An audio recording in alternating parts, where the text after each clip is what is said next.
Baiklah, Assalamualaikum warahmatullahi wabarakatuh. Selamat siang. Baiklah, kami dari kelompok 1 akan mempresentasikan hasil diskusi kami mengenai masalah umum dan masalah penelitian. Saya bertindak sebagai moderator dan juga pemateri 1, dan seperti yang telah tertera di layar HP dan juga gadget rekan-rekan, adalah susunan keanggotaan untuk kelompok 1 dan juga pembagian pematerinya. Nah, next slide. Baiklah, langsung saja kita masuk kepada materi kita yang pertama, yaitu pengertian masalah umum dan masalah penelitian.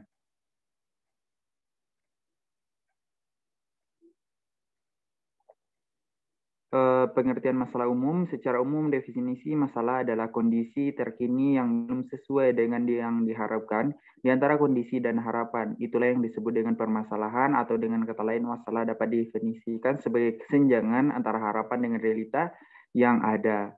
Menurut Sugiono tahun 2009, masalah diartikan sebagai penyimpangan antara yang seharusnya dengan apa yang benar-benar terjadi, antara teori dengan praktek, antara aturan dengan pelaksanaan, antara rencana dan dengan pelaksana.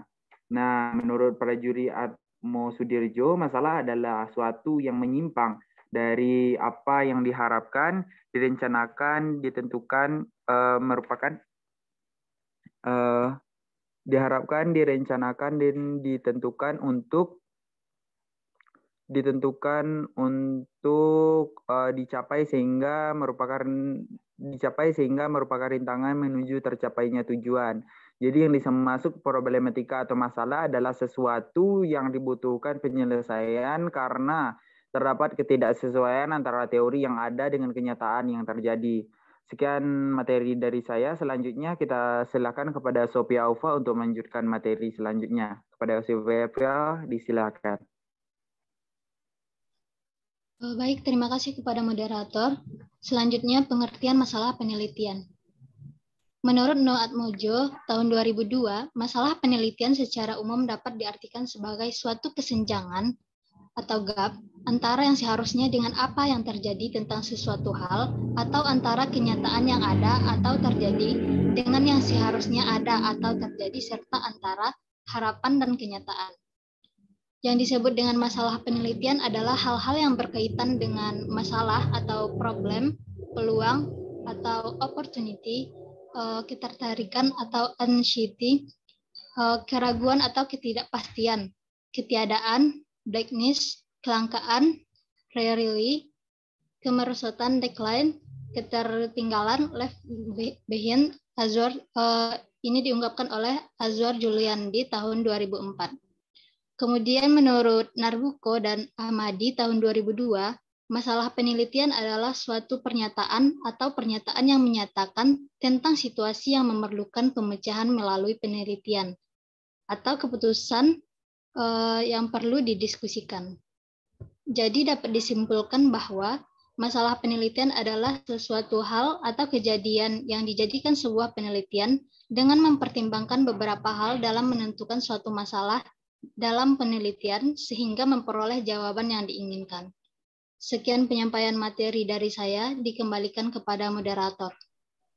Baik, terima kasih kepada Sophia Alfa. Selanjutnya yaitu materi akan langsung dijelaskan oleh rekan kita yaitu Ulfa Sukmayanti. Kepada Ulfa, disilakan. Baik, terima kasih atas kesempatannya moderator. Materi selanjutnya yaitu ciri-ciri masalah umum dan masalah penelitian. Menurut Mahdiyah tahun 2010, ciri-ciri masalah yang baik yakni yang pertama kontribusi, meliputi pengembangan teori baru, perbaikan metode dan manfaat dan implikasi aplikatif. Yang kedua, pernyataan permasalahan, meliputi pernyataan penelitian, gambaran asosiasi dua atau lebih fenomena terukur. Yang ketiga, aspek kelayakan atau feasibility, meliputi dapat dijawab, pertimbangan waktu dan biaya, tingkat pengetahuan dan keterampilan yang dimiliki. Yang keempat, daya dukung, fasilitas, dan sumber daya lain. Dan yang terakhir, orisinalitas, meliputi kerangka konsep dan pendekatan.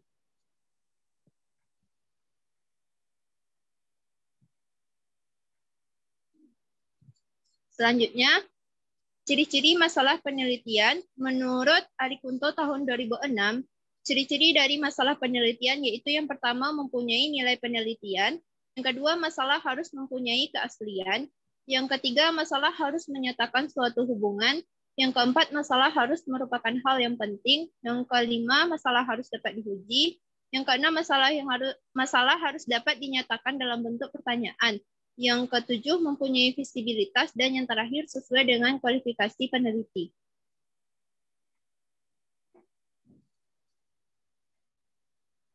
Sekian penyampaian materi dari saya kembalikan kepada moderator. Terima kasih kita ucapkan kepada Ulfa. Selanjutnya untuk materi bentuk masalah umum dan masalah penelitian akan langsung dijelaskan oleh Diva Azani. Kepada Diva, disilakan. Baiklah, terima kasih kepada moderator. Saya akan menjelaskan tentang bentuk masalah umum dan masalah penelitian. Bentuk masalah umum. Yang pertama ada permasalahan deskriptif yang merupakan permasalahan dengan variabel mandiri, baik hanya pada satu variabel atau lebih, atau variabel yang menjadi sendiri. Yang kedua, permasalahan komparatif yang merupakan rumusan masalah penelitian yang membandingkan keberadaan satu variabel atau lebih pada dua atau lebih sampel yang berbeda pada waktu yang berbeda. Yang ketiga, permasalahan asosiatif yang merupakan masalah penelitian yang bersifat menanyakan hubungan antara dua variabel atau lebih. Terdapat tiga bentuk hubungan. Yang pertama ada hubungan simetris, hubungan kausal, dan hubungan interaktif atau resiprokal atau timbal balik. Bentuk masalah penelitian, menurut Profesor Dr. Jacob Riis, tahun 2013, masalah penelitian ada tiga. Yang pertama ada exploratory research atau riset untuk menemukan sesuatu. Yang kedua ada testing out research atau riset untuk menguji coba sesuatu. Yang ketiga problem solving research atau riset untuk memecahkan masalah. Baiklah, sekian materi dari saya kembalikan kepada moderator. Baik, terima kasih kita ucapkan kepada Diva. Selanjutnya yaitu materi latar belakang masalah umum dan masalah penelitian akan langsung dijelaskan oleh Nurul. Kepada Nurul, disilakan. Baik, terima kasih kepada moderator. Untuk materi selanjutnya yaitu materi mengenai latar belakang masalah umum dan masalah penelitian.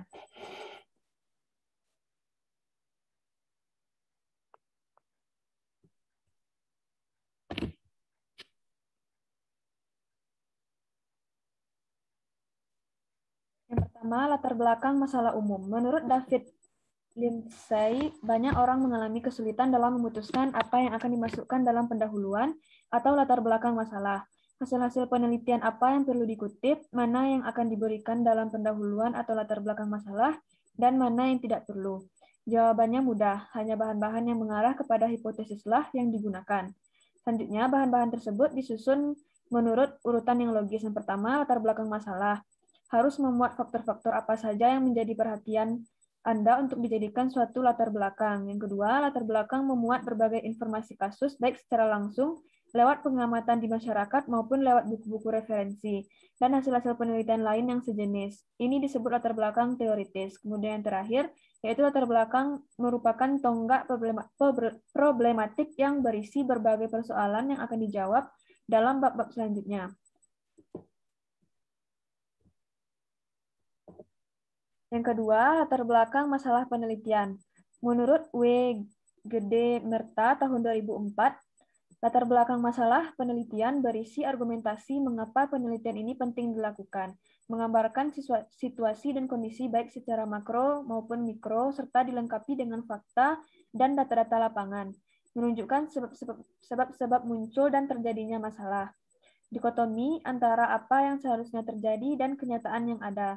Munculnya kesenjangan antara apa yang diharapkan dengan kenyataan, mengemukakan kajian teoritis dibandingkan dengan fenomena yang ada, sehingga penelitian ini menjadi menarik, memberi manfaat besar, dan memang urgen untuk dilakukan. Baiklah, itulah materi yang dapat saya sampaikan. Saya kembalikan kepada moderator. Terima kasih kita ucapkan kepada Nurul sebagai pemateri pamungkas pada kesempatan kali ini. Untuk sesi selanjutnya, yaitu sesi penambahan materi, apakah ada dari rekan-rekan yang ingin menambahkan terkait dengan materi yang telah disampaikan? Apakah ada dari rekan-rekan yang ingin menambahkan materi terkait materi yang telah disampaikan? Jika tidak ada, langsung saja kita masuk kepada sisi bertanya. Apakah ada yang ingin bertanya? Jika tidak ada, demikianlah presentasi dari kelompok 1. Saya mewakili rekan-rekan kelompok yang telah bertugas. Mohon maaf jika ada kekurangan dan juga kesalahan. Saya akhiri dengan wabillahi taufiq wal hidayah. Wassalamualaikum warahmatullahi wabarakatuh. Selamat siang.